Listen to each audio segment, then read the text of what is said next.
ನೋಡ್ತಾ ಇದ್ದೀರಾ one India Kannada YouTube channel. ನಾನು ರಶ್ಮಿ. ಸಿದ್ದರಾಮಯ್ಯನವರ ಕೌಂಟ್ ಡೌನ್ ಶುರುವಾಗಿದೆ ಅಂದ್ರು ಕುಮಾರಸ್ವಾಮಿ. ಹೀಗೆ ಯಾಕೆ ಹೇಳಿದ್ರು ಅದನ್ನ ನಾ ಹೇಳ್ತೀನಿ ಕೇಳಿ. ಮುಖ್ಯಮಂತ್ರಿ ಸಿದ್ದರಾಮಯ್ಯನವರ ಕೌಂಟ್ ಡೌನ್ ಸ್ಟಾರ್ಟ್ ಆಗಿದೆ ಅಂತ ಜೆಡಿಎಸ್ ರಾಜ್ಯಾಧ್ಯಕ್ಷ ಮಾಜಿ ಮುಖ್ಯಮಂತ್ರಿ ಎಚ್.ಡಿ. ಕುಮಾರಸ್ವಾಮಿ ಹೇಳಿದ್ದಾರೆ. ನಗರದ ಸೀತಾ ವಿಲಾಸ ರಸ್ತೆಯಲ್ಲಿ ಕೆಆರ್ ನಗರ ಶಾಸಕ ಸಾರಾ ಮಹೇಶ್ ಅವರ ಶಾಸಕರ ಕಚೇರಿ ಉದ್ಘಾಟನಾ ಸಮಾರಂಭದಲ್ಲಿ ಪಾಲ್ಗೊಂಡ ನಂತರ ಸುದ್ದಿಗಾರರೊಂದಿಗೆ ಮಾತನಾಡಿದ ಅವರು, ರಾಜ್ಯ ಕಾಂಗ್ರೆಸ್ ಉಸ್ತುವಾರಿ ವೇಣುಗೋಪಾಲ್ ಅವರಲ್ಲಿ 3 ದಿನಗಳಿಂದ ಆ ಪಕ್ಷದ ಶಾಸಕರು ಮುಖಂಡರು ಸಿಎಂ ವಿರುದ್ಧ ದೂರು ನೀಡಿದ್ದಾರೆ. ತಮ್ಮ ನೋವುಗಳನ್ನ ತೋಡ್ಕೊಂಡಿದ್ದಾರೆ. ಅವರ ಆಕ್ರೋಶದ ಕಟ್ಟೆ ಸ್ಫೋಟಗೊಳ್ಳಲು ಈಗ ಕಾಲ ಕೂಡ ಬಂದಿದೆ. ಹಾಗಾಗಿ ಸಿದ್ದರಾಮಯ್ಯನವರ ಕೌಂಟ್ ಡೌನ್ ಪ್ರಾರಂಭವಾಗ್ಬಿಟ್ಟಿದೆ ಅಂತ ತಿಳಿಸಿದ್ದಾರೆ. ಮೇ 13ಕ್ಕೆ ಮುಖ್ಯಮಂತ್ರಿ ಸಿದ್ದರಾಮಯ್ಯನವರು ಅಧಿಕಾರಕ್ಕೆ ಬಂದು 4 ವರ್ಷಗಳಾಗತ್ತೆ. ಅಭಿವೃದ್ಧಿ ಕಾರ್ಯಗಳಿಗೆ ಸಂಖ್ಯೆ ನೀಡಲು ಅವರಿಗೆ ಅರ್ಹತೆನೇ ಇಲ್ಲ ಅಂತ ಲೇವಡಿ ಮಾಡಿದ್ರು. ಸಾರ್ವಜನಿಕರು, ರೈತರು, ಬಡ ಜನರಿಗೆ ಸಿದ್ದರಾಮಯ್ಯ ಸರ್ಕಾರ ಏನೂ ಅನುಕೂಲ ಮಾಡಿಕೊಟ್ಟಿಲ್ಲ. ಹಾಗಾಗಿ ಅವರು ಯಾವುದೇ ಸಂಖ್ಯೆ ಪಡೆಯಲು ಅನರ್ಹರು ಅಂತ ಟೀಕಿಸಿದ್ದಾರೆ. ಎಚ್ ವಿಶ್ವನಾಥ್ ಅವರು ನನ್ನ ಬಳಿ ತಮ್ಮ ನೋವನ್ನ ತೋಡ್ಕೊಂಡಿದ್ದಾರೆ. ಸಿದ್ದರಾಮಯ್ಯ ಅವರನ್ನ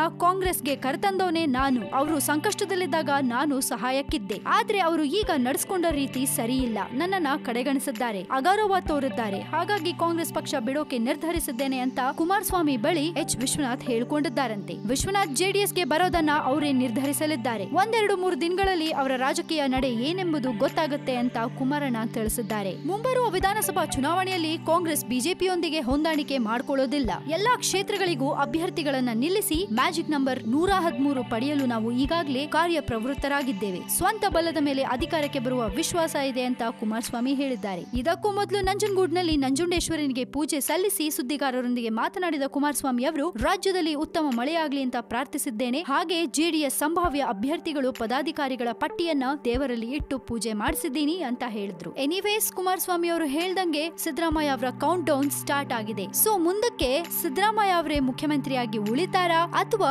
ಕುಮಾರಸ್ವಾಮಿ ಅವರು ಮುಖ್ಯಮಂತ್ರಿ ಆಗ್ತಾರಾ, ಏನಾಗತ್ತೆ ಅನ್ನೋದನ್ನ ಕಾದ್ ನೋಡೋಣ. ಇದ್ರ ಬಗ್ಗೆ ನಿಮ್ಗೆ ಏನಾದ್ರೂ ಹೇಳ್ಬೇಕು ಅನ್ಸಿದ್ರೆ ಧಾರಾಳವಾಗಿ ನಿಮ್ಮ ಕಮೆಂಟ್ಸ್ ಅನ್ನ ನಮ್ಮ ಕಮೆಂಟ್ ಬಾಕ್ಸ್ ನಲ್ಲಿ ಹಾಕಿ ಕಳಿಸಿ. ಅಂಡ್ ಇನ್ನಷ್ಟು ಸುದ್ದಿಗೆ ನೀವು ಸಬ್ಸ್ಕ್ರೈಬ್ ಮಾಡಿ ನಮ್ಮ one India Kannada YouTube channel. ಜೊತೆಗೆ ಈ ನಮ್ಮ ವಿಡಿಯೋ ನಿಮ್ಗೆ ಇಷ್ಟ ಆಗಿದ್ರೆ ದಯವಿಟ್ಟು ಶೇರ್ ಮಾಡಿ, ಲೈಕ್ ಮಾಡಿ.